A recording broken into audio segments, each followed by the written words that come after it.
Hello साथियों, आज हम आपको खंड का शिक्षा शास्त्र कक्षा 12 लघु उत्तरीय क्वेश्चन आंसर बताएंगे, जो यूपी बोर्ड के लिए बहुत ही महत्वपूर्ण है। और इसको मैं चुन के लाई हूँ क्योंकि अभी तक तो मैं आपको अति लघु, बहुविकल्पी और निश्चित पूरे किताब से बताए हैं। अब पूरी बुक से हम आपको महत्वपूर्ण लघु उत्तरीय क्वेश्चन बता रहे हैं। फर्स्ट नंबर पे है, वैदिक कालीन शिक्षा व्यवस्था में गुरु शिष्य के संबंध कैसे थे। वैदिक कालीन शिक्षा व्यवस्था में गुरु शिष्य के संबंध कर्तव्य परायणता तथा मधुरता से परिपूर्ण थे। इन संबंधों की स्थापना में किसी संस्था की भूमिका नहीं होती है। प्राचीन काल में गुरु अथवा शिक्षक की भूमिका अत्यधिक दायित्वपूर्ण होती है। गुरु का अपने छात्र के प्रति पुत्रवत व्यवहार होना स्वाभाविक ही था। परिवार में जो कर्तव्य पिता का होता है, गुरुकुल में उस कर्तव्य का निर्वाह गुरु द्वारा होता था, गुरु द्वारा किया जाता है। गुरु का पिता के रूप में आदर व सम्मान करते थे। गुरु और गुरुकुल के छात्र स्वेच्छा से एवं अत्यधिक लगन से गुरुकुल के समस्त कार्य संपन्न किया करते थे। वास्तव में प्राचीन काल में छात्र के लिए गुरु का स्थान बहुत ऊंचा था। इसी प्रकार से दूसरा क्वेश्चन है, बौद्धकालीन शिक्षा के मुख्य उद्देश्य का उल्लेख कीजिए। बौद्धकालीन शिक्षा के मुख्य उद्देश्य निम्नलिखित है। व्यक्तित्व का विकास। बौद्ध शिक्षा प्रणाली का मुख्य उद्देश्य व्यक्तित्व का विकास और निर्माण करना था। सेकंड नंबर का क्वेश्चन है, जो उसमें आप अपने से भी लिख सकते हैं। जैसे व्यक्तित्व का विकास है तो बौद्धकालीन शिक्षा प्रणाली का मुख्य उद्देश्य व्यक्तित्व का निर्माण करना था, तो उसमें आप ये भी लिख सकते हैं कि आत्मज्ञान का विकास करके शिक्षार्थियों के व्यक्तित्व का भी निर्माण हो सकता है। क्योंकि वीडियो बहुत लंबा हो जाता तो मैं इतना बता दे रही हूँ। कुछ इसमें अपने से भी आप लिख सकते हैं कि बौद्धकालीन शिक्षा प्रणाली में आत्मज्ञान विकास, शिक्षार्थियों का ज्ञान आदि चीज़ भी व्यक्तित्व के विकास में जोड़ी गई है। हमने आपको लघु उत्तरीय क्वेश्चन में इतना तो लिखा दिया है, लिख के आपका ध्यान केंद्रित कर दिया है, लेकिन कुछ आप अपने से भी उसमें लिख सकते हैं। और इतना भी लिखेंगे तो आपको नंबर अवश्य अच्छा मिलेगा, क्योंकि बहुत अच्छे से उसको मैंने बनाया है। इसी प्रकार से सेकंड नंबर पे है चरित्र निर्माण। इसका मुख्य उद्देश्य विद्यार्थियों के चरित्र में निर्माण करना था। जैसे सात्विक जीवन, संयम, सदाचार की शिक्षा दी जाती थी। इसका मुख्य उद्देश्य विद्यार्थियों के चरित्र का निर्माण करना होता था। थर्ड नंबर पे निर्वाण प्राप्ति। तो उसमें बौद्ध धर्म में बौद्ध दर्शन के अनुसार निर्वाण प्राप्ति शिक्षा का प्रमुख उद्देश्य था।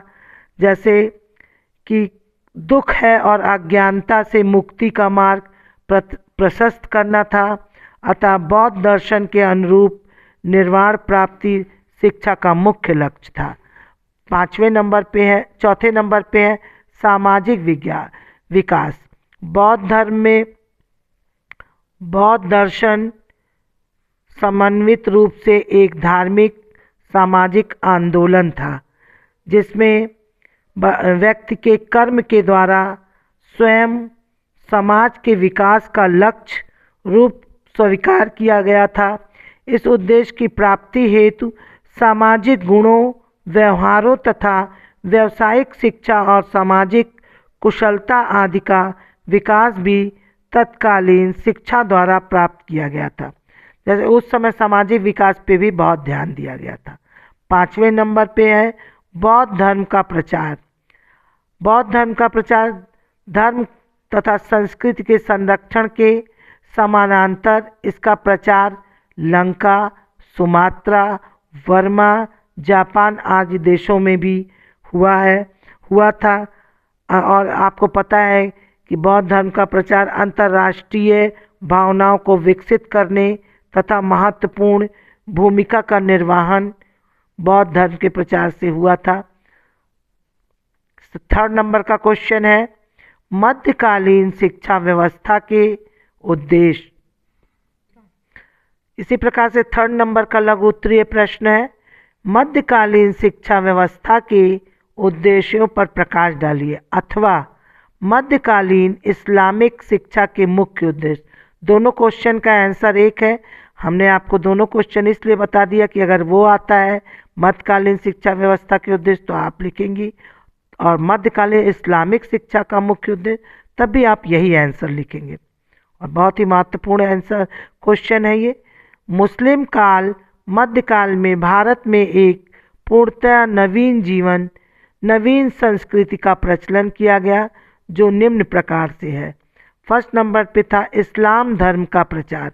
मुस्लिम काल में शिक्षा का मुख्य उद्देश्य भारतीयों को इस्लाम धर्म अपनाने के लिए प्रोत्साहित किया जाता था।